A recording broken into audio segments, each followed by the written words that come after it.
नमस्कार, मी राम सोंडकर आणि आपणा सर्वांचे एक्सलन्स MPSC या ऑनलाईन प्लॅटफॉर्मवर स्वागत आहे. पहा, तर आपण या ठिकाणी पाहणार आहोत भूगोल हा विषय. भूगोल हा विषय आपण महाराष्ट्र, भारत आणि जग अशा एकंदरीत 3 टप्प्यांमध्ये वेगवेगळ्या प्रकारामध्ये त्या ठिकाणी पाहू शकतो. तर याच्यापैकी आपण सर्वप्रथमतः महाराष्ट्राच्या भूगोल या विषयास काय करूया, सुरुवात करूया. सुरुवातीच्या त्याच्या निर्मिती अवस्थेपासून ते आजतागायत महाराष्ट्राची संपूर्ण माहिती त्याच्यामध्ये आपण काय करणार आहोत, घेणार आहोत. याच्यामध्ये पहा, आपण सर्वप्रथमतः एकंदरीत महाराष्ट्र राज्याची निर्मिती, त्याचे स्थान आणि त्याचा असलेला भौगोलिक विस्तार या घटकांचा त्याच्यामध्ये काय करणार आहोत, अभ्यास करणार आहोत. तर आपण पहिला घटक त्याच्यामध्ये घेतोय तो म्हणजे राज्याची असलेली निर्मिती. तत्पूर्वी पहा, मी एका कवीचे काही 2 शब्द बोलू इच्छित असतो की ज्याने महाराष्ट्राचं अत्यंत सुरेल असं वर्णन केलेलं आहे. ते म्हणजे गोविंदाग्रज अर्थात राम गणेश गडकरी. राकट देशा, कणखर देशा, दगडांच्या देशा, नाजूक देशा, कोमल देशा, फुलांच्याही देशा, पवित्र देशा, मंगल देशा, महाराष्ट्र देशा, अशा प्रकारचं वर्णन असणारी आणि उत्तर भारत व दक्षिण भारत यांना जोडणारी विशाल भूमी म्हणजेच आपला काय आहे, महाराष्ट्र हे राज्य असलेलं आपल्याला त्या ठिकाणी पाहायला मिळतं. आता सुरुवातीचा असलेला आपला हा जो प्रदेश आहे तो सुरुवातीला कशा पद्धतीने होता ते आपण त्याच्यामध्ये काय करणार आहोत, पाहणार आहोत. महाराष्ट्राच्या निर्मितीपूर्वी हा जो प्रदेश आहे तो मुंबई राज्य या नावाने काय केले जात असायचा, ओळखला जात असायचा.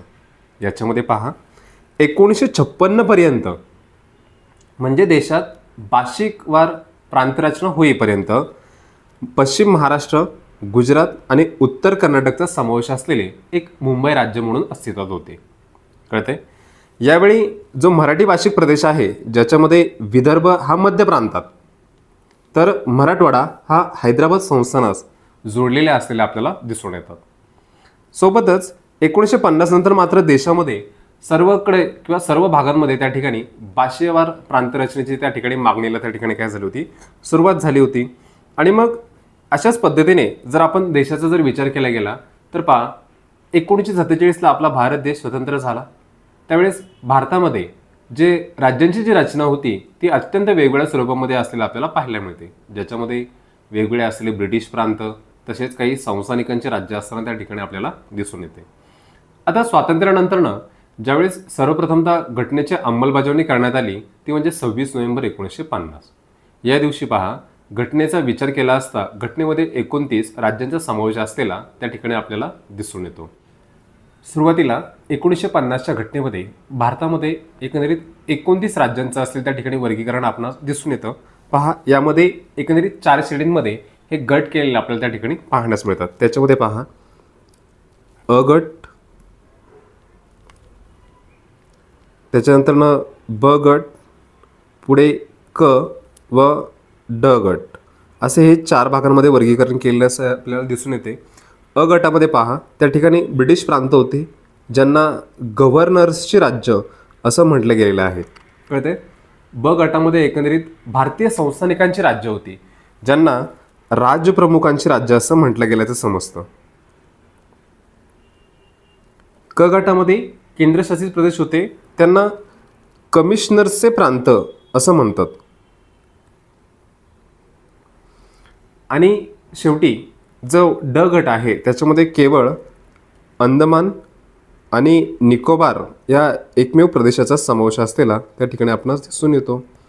म्हणजे जवळपास अ गटामध्ये 9 राज्य, ब गटामध्ये 9 राज्य आणि क गटामध्ये साधारणतः 10 राज्य, तर ड गटामध्ये केवळ फक्त अंदमान निकोबार बेटे.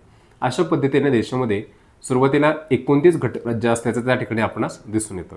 पहा, आता याच्यानंतरनं हे जे एकंदरीत हे जे वर्गीकरण होतं ते प्रशासकीय दृष्ट्या म्हणा, सांस्कृतिकदृष्ट्या, भाषिकदृष्ट्या अत्यंत असमान पद्धतीने त्या ठिकाणी विभाजन केलेलं आपल्याला दिसून येतं.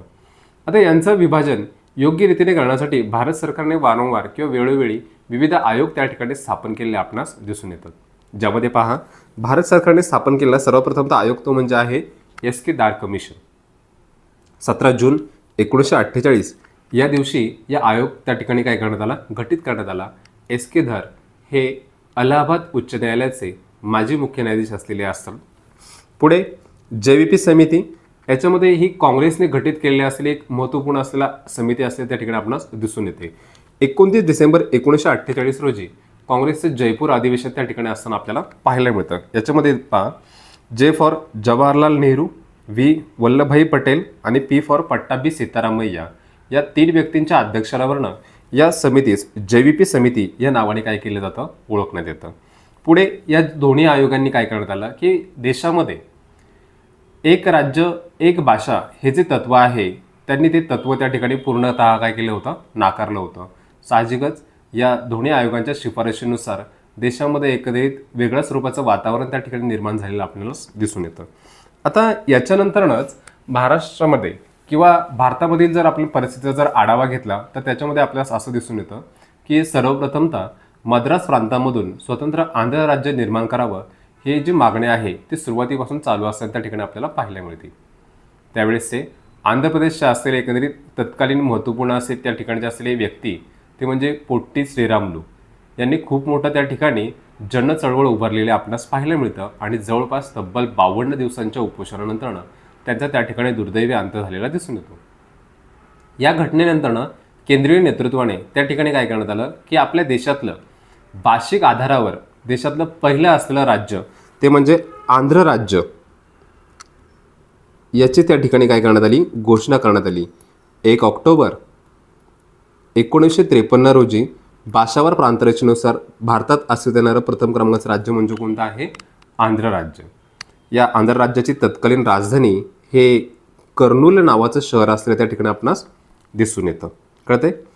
पुढे मग या गोष्टीबरोबरच भारत सरकारने एकंदरीत राज्य पुनर्रचना आयोग गठीत करण्याचं त्या ठिकाणी वचन देण्यात आलं होतं आणि त्याच अन्वये एकंदरीत राज्य पुनर्रचना आयोग हा 29 डिसेंबर 1953 रोजी त्या ठिकाणी काय करण्यात आला, गठीत करण्यात आला. या आयोगाचे अध्यक्ष होते फाजल अली. तर त्याचे जे 3 सदस्य आहेत याच्या अध्यक्षावरनं त्याला पाक आयोग देखील म्हटलं गेल्याचं समजतं. पहा, त्याच्यामध्ये P for KM Panikkar, A म्हणजे फाजल अली जे आयोगाचे अध्यक्ष होते, K म्हणजे पंडित हृदयनाथ कुंजरू. या 3 लोकांच्या अध्यक्षावरनं या आयोगास थोडक्यामध्ये पाक आयोग असं देखील म्हटलं जातं. पुढे या फाजल अली आयोगाने एकंदरीत 1955 मध्ये आपल्या ज्या काही शिफारशी आहेत त्या केंद्र शासनाला त्या ठिकाणी काय करण्यात आल्या, एकंदरीत देण्यात आल्या आणि या शिफारशींमध्ये थोडासा फेरबदलांसह केंद्र शासनाने त्या शिफारशी त्या ठिकाणी स्वीकारण्यात आल्या. फाजल अली आयोगाच्या शिफारशीनुसार देशामध्ये भाषिक आधारावर प्रांतरचना करण्यास त्या ठिकाणी संमती देण्यात आली, परंतु एक राज्य एक भाषा हे तत्व त्यांनी त्या ठिकाणी नाकारलेलं आपल्याला पाहायला मिळतं. आयोगाने शिफारस करताना असं सांगण्यात आलं होतं की देशामध्ये एकंदरीत 16 घटक राज्य आणि 3 केंद्रशासित प्रदेशांची काय करावी, निर्मिती करावी. भारत सरकारने त्याच्यामध्ये थोडासा फेरबदल केला आणि देशामध्ये एकंदरीत 14 घटक राज्य व 6 केंद्रशासित प्रदेश त्या ठिकाणी अस्तित्वात आल्याचं आपणास दिसून येतं. याच फाजल अली आयोगाच्या एकंदरीत शिफारशीनुसार आपल्या महाराष्ट्राचा जर विचार केला गेला तर सुरुवातीचा जो काही बॉम्बे राज्य म्हणून जो विभाग आपण ओळखतो, थोडक्यात बॉम्बे राज्य म्हणजेच बॉम्बे प्रांत होय. तर या बॉम्बे राज्याचं पुढे त्यांनी एकंदरीत वेगळ्या प्रकारे त्याचं वर्गीकरण केलं आपल्याला पाहायला मिळतं. त्यावेळेस त्यांनी काय केलं की जो पश्चिम महाराष्ट्राचा असलेला जो भूभाग होता त्याला एकंदरीत वेगळ्या स्वरूपाचे असे 3 प्रदेश त्या ठिकाणी जोडण्यात आले. एक म्हणजे जो कच्छ आणि सौराष्ट्राचा असलेला एकंदरीत गुजराती भाषिक प्रदेश. 2 हैदराबाद संस्थानातील असलेला एकंदरीत त्यांनी मराठी भाषिकांचा मराठवाडा हा भूप्रदेश एकत्र करण्यात आला आणि मध्य प्रांतामधून विदर्भ हे 3 प्रदेश त्या ठिकाणी काय करण्यात आले, एकत्रित पश्चिम महाराष्ट्रात त्या ठिकाणी जोडण्यात आले. आणि अशा एकंदरीत विशाल अशा आपल्या द्वैभाषिक मुंबई राज्याची त्या ठिकाणी काय करण्यात आली, निर्मिती करण्यात आली. द्वैभाषिक का तर एक महाराष्ट्राची असलेली मराठी भाषा आणि गुजरातची असलेली गुजराती भाषा, याच्यावरूनच या राज्यास द्वैभाषिक मुंबई राज्य हे नाव त्या ठिकाणी देण्याला आपल्याला पाहायला मिळतं. फाजल अली आयोगाच्या शिफारशीची अंमलबजावणीची तारीख ही 1 नोव्हेंबर 1956 असल्याची त्या ठिकाणी आपल्याला पाहायला मिळते. आयोगाने वारंवार ही तारीख त्या ठिकाणी विचारलेली आपणास दिसून येते. पुढे याच्यानंतर मात्र कशा पद्धतीने महाराष्ट्र राज्य निर्माण झालं ते आपण त्या ठिकाणी काय करणार आहोत, पाहणार आहोत. पहा, द्वैभाषिक राज्याचे असलेले मित्रांनो एकमेव मुख्यमंत्री म्हणजे यशवंतरावजी चव्हाण. यांच्याच कालखंडामध्ये मुंबईसह संयुक्त महाराष्ट्र व्हावा ही जी मागणी आहे तिने खूप साऱ्या मोठ्या प्रमाणामध्ये जन आंदोलन त्या ठिकाणी उभार केलेलं आपल्याला पाहायला मिळतं. वेगवेगळ्या लोकांनी त्या ठिकाणी मुंबईसह संयुक्त महाराष्ट्र व्हावा याची मागणी त्या ठिकाणी मोठ्या प्रमाणामध्ये केलेली आपल्याला दिसून येते. पहा, मुंबईसह संयुक्त महाराष्ट्र झालाच पाहिजे या मागणी त्या ठिकाणी अतिशय उग्र स्वरूप त्या ठिकाणी धारण केलेलं आपणास दिसून येतं. पुढे जन आंदोलनाचा हा जो काही वाढता रेटा आहे याची जी मागणी आहे ते केंद्र शासनाला पटवून देण्यात तत्कालीन द्वैभाषिक मुंबई राज्याचे मुख्यमंत्री म्हणजे यशवंतराव चव्हाण यांना आलेल्या यशामुळे 1 मे 1960 रोजी मुंबईसह मराठी भाषिकांचे असलेले महाराष्ट्र राज्य त्या ठिकाणी अस्तित्वात आले. तर याच दिवशी गुजराती भाषिकाचे स्वतंत्र गुजरात राज्यही त्या ठिकाणी अस्तित्वात आलेलं आपल्याला पाहायला मिळतं. पहा, मग महाराष्ट्र राज्याच्या या स्थापनेचा जो मंगल कलश आहे तो यशवंतराव चव्हाण यांनी दिल्लीहून महाराष्ट्रात आणलेला गेल्याचं त्या ठिकाणी आपल्याला पाहायला मिळतं. तसेच 1 मे या आंतरराष्ट्रीय कामगार दिना दिवशी आपल्या भारताचे असलेले पहिले पंतप्रधान म्हणजे पंडित जवाहरलाल नेहरू, तर द्वैभाषिक राज्याचे तसेच महाराष्ट्राचे पहिले मुख्यमंत्री म्हणजे यशवंतरावजी चव्हाण यांच्या प्रमुख उपस्थितीमध्ये मुंबईमध्ये असलेल्या शिवाजी पार्क या ठिकाणी स्वतंत्र महाराष्ट्र राज्याची त्या ठिकाणी काय करण्यात आली, घोषणा करण्यात आलेली आपल्याला पाहायला मिळतं. आता या नवीन महाराष्ट्र राज्यामध्ये कोणकोणते प्रदेश समाविष्ट करण्यात आले ते देखील आपण त्या ठिकाणी पाहूया. पहा, हैदराबाद संस्थानामधून असलेला मराठवाडा कळतंय, मध्य प्रांतामधून विदर्भ या मराठी भाषिक प्रदेशांचा ज्याच्यामध्ये समावेश करण्यात आला. ऑलरेडी याचा समावेश अगोदरच आपण पाहिले की 1956 मध्ये करण्यात आला होता. तसेच सौराष्ट्र आणि कच्छ हे जे 2 प्रदेश आहेत म्हणजे जे गुजराती भाषिक प्रदेश आहेत ते गुजरात राज्यात त्या ठिकाणी जोडण्यात आलेलं आपल्याला दिसून येतं. परंतु या ठिकाणी पहा, काही जो मराठी भाषिक प्रदेश आहे तो तसाच शेजारच्या प्रदेशामध्ये राहायला गेलेला आपल्याला पाहायला मिळतो. ज्याच्यामध्ये पहा, भालकी, बिदर, बेळगाव, कारवार आणि निपाणी हे प्रदेश कर्नाटक राज्यामध्ये त्या ठिकाणी राहिले गेले. तर जो डांगचा प्रदेश आहे तो गुजरातमध्ये त्या ठिकाणी तशाच स्वरूपाचा राहिलेला आपल्याला पाहायला मिळतो. पुढे भारत सरकारने 1966 मध्ये महाराष्ट्र आणि कर्नाटक यांच्यातील हा जो काही सीमावाद आहे याची सीमा निश्चित करण्यासाठी न्यायमूर्ती मेहरचंद महाजन या आयोगाची त्या ठिकाणी नेमणूक करण्यात आलेली आपल्याला पाहायला मिळते. आणि आजही तो भाग मित्रांनो याच राज्यांमध्ये वसलेला म्हणजे जसे की गुजरात आणि कर्नाटकमध्ये वसलेला आपल्याला दिसून येतो. नेक्स्ट याच्यानंतर पुढे पाहूया आपण एकंदरीत असलेलं महाराष्ट्राचं असलेलं स्थान. आता हे स्थान सुरुवातीला आपण अक्षरवृत्ती आणि रेखावृत्ती दृष्टिकोनातून पाहूया. पहा, जगामध्ये सर्वात मोठा असा खंड तो म्हणजे आहे आशिया. या आशिया खंडाचा जो दक्षिणेकडचा भाग हिमालयापासून ते दक्षिणेला कन्याकुमारीपर्यंत जो वसलेला आहे त्याच्यामध्ये तो जो विभाग आहे त्याला आपण भारतीय उपखंड असं म्हणतो. या भारतामध्ये विशाल असा आपला जो देश आहे भारत देश याच्या पश्चिमेकडच्या बाजूला असलेला अरबी समुद्राच्या सानिध्य किनाऱ्यालगत देशाच्या साधारणतः मध्यवर्ती स्थान आपल्या महाराष्ट्राला प्राप्त झालेलं आपण सुरुवातीलाच त्या ठिकाणी पाहिलं. मग महाराष्ट्राचं आपण तत्पूर्वी अक्षवृत्तीय आणि रेखावृत्तीय दृष्टिकोनातून स्थान त्या ठिकाणी काय करूया पाहूया. पहा, या ठिकाणी की हा आहे एकंदरीत आपला महाराष्ट्र राज्य. आपल्या महाराष्ट्रामध्ये जवळपास एकूण 36 जिल्ह्यांचा त्या ठिकाणी काय होतो समावेश होतो. पहा, योगायोग असा की आपल्या देशामध्ये पण देखील सध्या 28 घटक राज्य आणि 8 केंद्रशासित प्रदेश आहेत. त्यांची ही एकूण संख्या ही 36 इतकीच झालेली आपल्याला त्या ठिकाणी दिसून येते.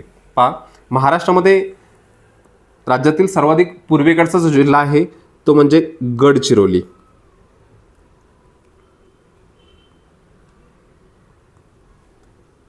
महाराष्ट्रातला सर्वाधिक पश्चिमेकडचा जिल्हा म्हणजे पालघर. राज्यातील सर्वाधिक उत्तरेकडचा जिल्हा नंदुरबार आणि महाराष्ट्रातला सर्वाधिक दक्षिणेकडचा जिल्हा म्हणजे कोणता आहे तर सिंधुदुर्ग.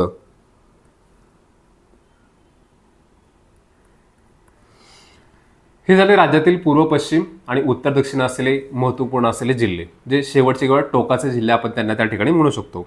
मग महाराष्ट्राचा असलेल्या एकंदरीत हे जे काही जिल्हे आहेत यांचं अक्षवृत्ती आणि रेखावृत्तीय स्थान त्या ठिकाणी आपण काय करत आहोत एकंदरीत पाहत आहोत. या ठिकाणी लक्ष द्या, दक्षिणेला आता महाराष्ट्र आणि भारत हा अक्षवृत्तीय दृष्ट्या उत्तर गोलार्धामध्ये येतो तर रेखावृत्तीय दृष्ट्या काय आहे त्या ठिकाणी पूर्व गोलार्धामध्ये समावेश झालेला आपल्याला दिसून येतो. पहा, महाराष्ट्राचा असलेला जो दक्षिणोत्तर जो विस्तार आहे त्याच्यामध्ये दक्षिणेला म्हणजे सिंधुदुर्ग जिल्ह्यामध्ये या ठिकाणी दोडामार्ग नावाचा तालुका आहे. तर त्याचा अक्षवृत्तीय विस्तारामध्ये पहा 15°37' उत्तर येथपासून ते उत्तरेला पहा, नंदुरबारच्या उत्तरेला या ठिकाणी अक्राणी तालुका आहे. येथपर्यंत 22°6' उत्तर अक्षांश.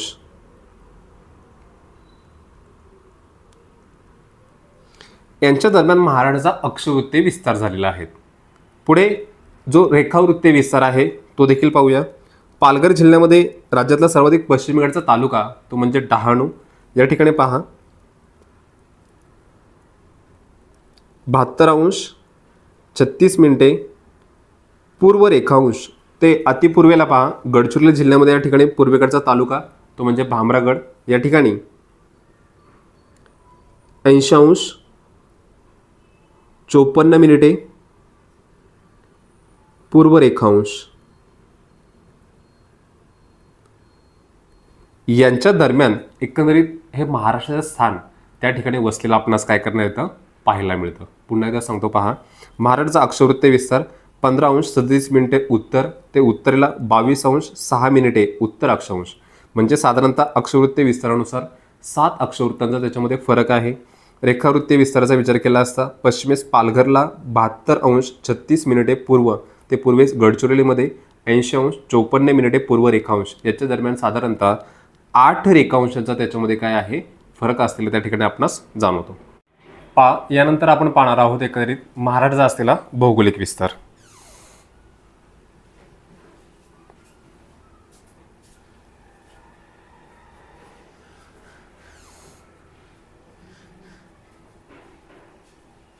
याच्यामध्ये पहा, सर्वप्रथम तर आपण राज्याचं एकंदरीत क्षेत्रफळ पाहूया. त्या ठिकाणी महाराष्ट्र राज्याचं क्षेत्रफळ हे 3,07,713 चौरस किलोमीटर इतकं असलेलं आपल्याला पाहायला मिळतं. आपल्या भारताच्या एकूण क्षेत्रफळापैकी महाराष्ट्राने जवळपास 9.36% इतका भाग व्यापलेला त्या ठिकाणी दिसून येतो. आणि क्षेत्रफळाचा विचार केला असता महाराष्ट्र देशामध्ये एकंदरीत 3रा क्रमांक त्या ठिकाणी लागतो. पहा, तर देशामध्ये असलेला क्षेत्रफळानुसार प्रथम क्रमांकाचं राज्य म्हणजे कोणतं आहे, राजस्थान. 3,42,239 चौरस किलोमीटर हे राजस्थानचं क्षेत्रफळ असलेलं आपणास दिसून येतं. राजस्थानने देशाच्या एकूण भूमीपैकी जवळपास 10.41% भूमी त्या ठिकाणी व्यापलेल्या असलेल्या आपणास पाहण्यास मिळते. पहा, राजस्थानचे क्षेत्रफळ हे रिपब्लिकन ऑफ कांगो नावाचा जो देश आहे त्याचे एवढं असताना त्या ठिकाणी आपल्याला दिसून येतं. भारतामध्ये द्वितीय क्रमांकाचं राज्य म्हणजे मध्य प्रदेश. 3,08,313 चौरस किलोमीटर एवढं त्याचं त्या ठिकाणी क्षेत्रफळ आहे. मध्य प्रदेशाचं क्षेत्रफळ हे ओमान या देशा एवढं असल्याचं दिसून येतं. पुढे 3रा राज्य म्हणजे आहे आपलं महाराष्ट्र. 3,07,713 चौरस किलोमीटर. महाराष्ट्राचं क्षेत्रफळ हे इटली नावाचा जो देश आहे या इटली देशा एवढंचं असलेलं आपल्याला त्या ठिकाणी पाहायला मिळतं. पहा, याच्यानंतरनं उत्तर प्रदेश 2,40,928. पुढे गुजरातचा क्रमांक लागतो 1,96,021. तर 6वा क्रमांक आहे कर्नाटकचा 1,91,791 चौरस किलोमीटरचं क्षेत्रफळ आहे. देशामध्ये सर्वाधिक लहान क्षेत्रफळानुसार राज्याचा विचार केला गेला तर ते आहे म्हणजे गोवा, की जे महाराष्ट्राच्या आपल्या दक्षिणेला काय झालेले आहेत, वसलेले आहेत. 3,702 चौरस किलोमीटरचं क्षेत्रफळ या ठिकाणी गोव्याचं असलेलं त्या ठिकाणी आपणास दिसून येतं. हे पहा, एकंदरीत भारत आहे आणि त्याच्या दरम्यान असलेला आपलं काय आहे, महाराष्ट्र. याच्यानंतर आपण एकंदरीत पुढच्या भागाकडे जाऊया. पहा की महाराष्ट्रात असलेलं पूर्व पश्चिम अंतर, उत्तर दक्षिण अंतर इत्यादी गोष्टी आपण त्याच्यामध्ये घेणार आहोत. आत्ताच पाहिल्याप्रमाणे की सर्वात पूर्वेला गडचिरोली, पश्चिमेला पालघर, तेथपासून ते उत्तरेला नंदुरबारपासून दक्षिणेला सिंधुदुर्ग दरम्यान. आता याचा अक्षवृत्तीय विस्तार, रेखावृत्तीय विस्तार आपण पाहिला. आता आपण त्यांच्या लांबी रुंदी वगैरे पाहूया. पहा, पश्चिमेस या ठिकाणी पालघरपासून ते पूर्वेस गडचिरोली जिल्ह्यापर्यंत हे जे महाराष्ट्राचं पूर्व पश्चिम अंतर आहे ते आहे एकंदरीत 860 किलोमीटरचं.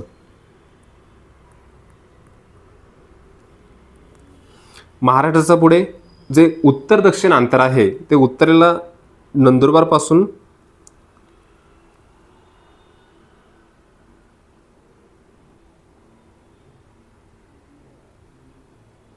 दक्षिणेला सिंधुदुर्गपर्यंत हे जे अंतर आहे महाराष्ट्राचं ते आहे 730 किलोमीटर इतके. याच्यावरून एक गोष्ट निश्चित होते. पहा, की महाराष्ट्राच्या उत्तर दक्षिण अंतरापेक्षा पूर्व पश्चिम अंतर हे कसं आहे, अधिक असलेल्या त्या ठिकाणी आपल्याला पाहायला मिळतं. पुढे महाराष्ट्राच्या पश्चिमेकडच्या बाजूला पहा, या ठिकाणी जवळपास 720 किलोमीटर लांबीचा त्या ठिकाणी समुद्रकिनारा लाभलेला महाराष्ट्राचा दिसून येतो. हा जो 720 किलोमीटर लांबीचा जो सागरी किनारा आहे तो देशाच्या एकूण सागरी किनाऱ्यापैकी जवळपास 9.58% असलेला त्या ठिकाणी आपणास दिसून येतो. कळतंय. पुढे महाराष्ट्राचा पश्चिमेला या ठिकाणी 7 जिल्ह्यांना हा सागरी किनारा संलग्न असलेला आपल्याला दिसतो. याच्यानंतर पहा, पुढे आहे महाराष्ट्र राज्याचा असलेली एकंदरीत लोकसंख्या. लोकसंख्येचा विचार केला असता 2011च्या जनगणनेनुसार महाराष्ट्राची जी लोकसंख्या आहे ती 11,23,74,333 इतकी असताना आपल्याला पाहायला मिळते. भारताच्या एकूण लोकसंख्येपैकी ही लोकसंख्या 9.28% इतकी असताना आपल्याला पाहायला मिळते. पहा, या ठिकाणी मी महाराष्ट्र आणि भारतासंदर्भामध्ये 3 महत्त्वपूर्ण गुणोत्तर तुम्हाला त्या ठिकाणी सांगितलीत.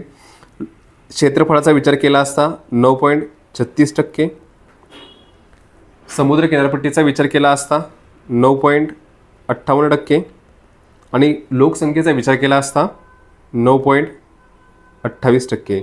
या तिन्ही गुणोत्तरावर आजवेळी परीक्षांना वारंवार त्या ठिकाणी प्रश्न आलेला आपल्याला दिसून येतात. आता याच्यानंतर पुढे पहा, आपण पाहणार आहोत की महाराष्ट्राचा आकार कसा आहे. पहा, महाराष्ट्राचा आकार सर्वसाधारणतः त्रिकोणाकृती त्या ठिकाणी असलेला आपल्याला दिसून येतो. तो दक्षिणेस एकदम चिंचोळा आलेला आहे, तर उत्तरेस रुंद स्वरूपाचा आहे. म्हणजे पहा, जर या ठिकाणी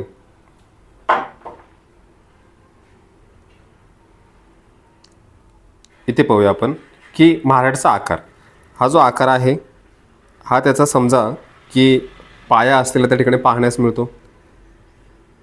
तर ही त्याची साधारणतः उंची आहे आणि हा त्याचा असलेला काय आहे, कर्ण. असं हे त्रिकोणाकृती आकार सर्वसाधारणतः महाराष्ट्राला प्राप्त झालेला पाहायला मिळतो. त्याचा जो पाया आहे तो दक्षिणेला या ठिकाणी सिंधुदुर्ग जिल्ह्यामध्ये एकत्र येतो, तर त्याचं जे निमुळतं टोक आहे ते पूर्वेस त्या ठिकाणी गोंदिया जिल्ह्यामध्ये एकत्रित झालेलं त्या ठिकाणी आपल्याला पाहायला मिळतं. अशा पद्धतीने आपण आज या संपूर्ण आपल्या असलेल्या महाराष्ट्राची थोडक्यामध्ये त्या ठिकाणी काय करून घेतलेली आहे, ओळख करून घेतलेली आहे. आणि या ठिकाणी आज आपण थांबतोय. ठीक आहे, धन्यवाद.